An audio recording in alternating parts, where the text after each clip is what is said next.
Hey everybody, Mike B with another little video of one of my more recent acquisitions.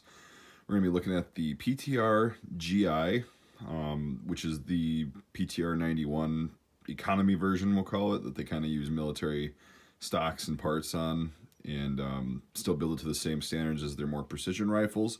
But this is kind of designed to be just the standard grade. It's under $1,000, which is pretty cool for a PTR. It's essentially just a clone of the H&K G3. Apparently PTR, the company, if you didn't know, got a bunch of original machinery and stuff and got the manufacturing instructions from FMP in Portugal, which was making the H&K G3 under license for the Portuguese military for a very long time. So yeah, pretty much PTR has been known for their quality. Their receivers are steel, they're not aluminum, and they're very high quality stuff. They've got a lot of checks and balances and kind of a process before they even release a firearm for sale. I noticed when I purchased this, there was a quality inspection sheet with the person's name, what they did, they test fire everything. So we're just going to kind of go over my initial observations and everything on this rifle. I have fired it. I'm just trying to zero it. I need to get that fancy little H&K rear sight tool in order to get the iron sights to work, but we'll go over that in a second. So pretty much, yeah, it is.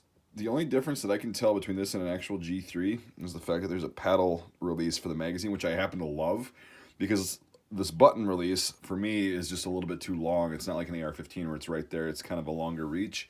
So you kind of got to move your hand a little bit, whereas the paddle, it's like an AK. I like having both options, which is really cool. And if you're actually using this for like a living history or whatever, nobody's going to be able to tell that this is not a G3, unless they're a super educated nerd like you and me that knows that. But I mean, it's not that big of a deal. I actually love that feature.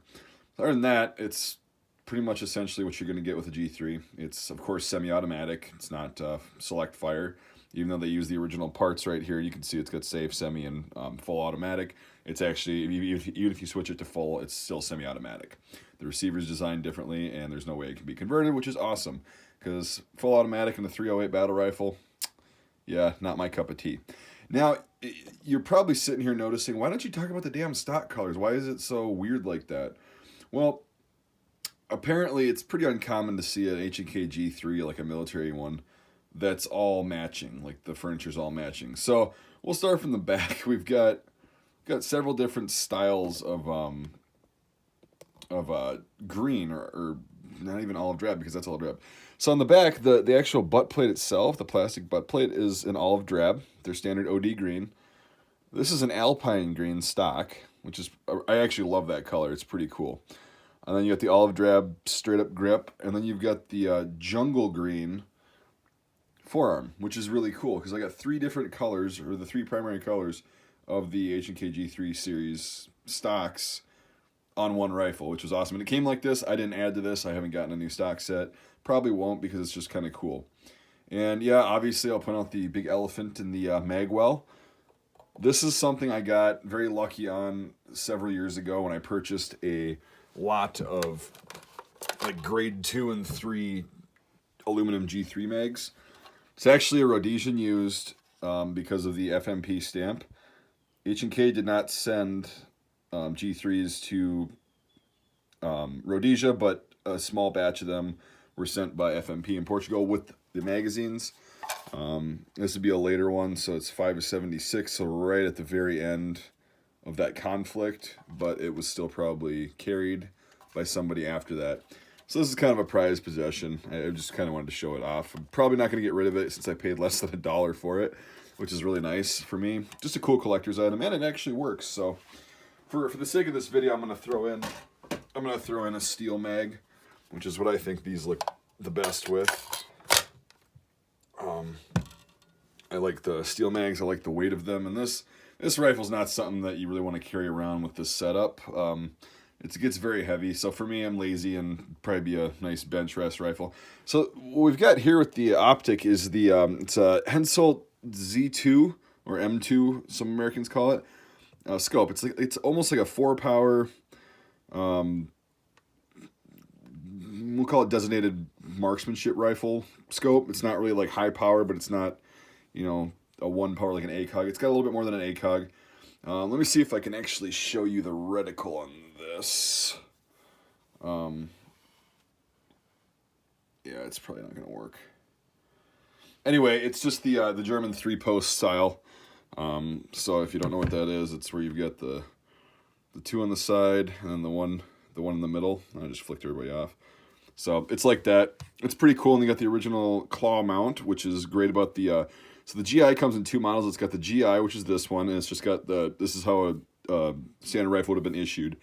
No rail on the top. And then they got the GIR, which has got a welded Picatinny rail on the top for if you wanted to use it for non-historical purposes, which a lot of people do, and I can definitely see why, because it's a great rifle. But with this, I'm fairly limited. I could get a Picatinny mount that kind of screws into the claw mount, but then the scope would sit a little higher, which isn't a big deal.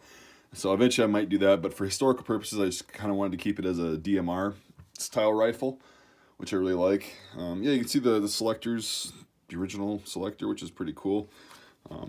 Again, it's not fully automatic. So, and you got the PTR stamp right there. And this is so easy to use. Really like that. Yeah, the charging handle, pretty sweet. And that's the sweetest thing about a G3, is you can just slap that thing down and it goes forward. So there you kind of are seeing what you get when you order a PTR GI. I'm not a paid spokesperson for them or spokesman for them, but just pretty satisfied. Once I actually got the scope almost zeroed. I might just make a video with the scope, but I wanted to kind of use the turret sight, but they're shooting pretty high, so I need to lower that. Yeah, anyway, that's pretty much all I've got. I will definitely be making some shooting videos with this, and I may actually make a 1990s Bundeswehr DMR video of like what they would be carrying in the transition period between the olive drab and the Flecktarn, like in the mid to late 90s. I'm pretty sure they still use some variant of the G3 in their DMR role. Maybe they don't, who knows, but it's a sweet rifle. I really like the feel of it, and yeah, I can't wait to make shooting videos.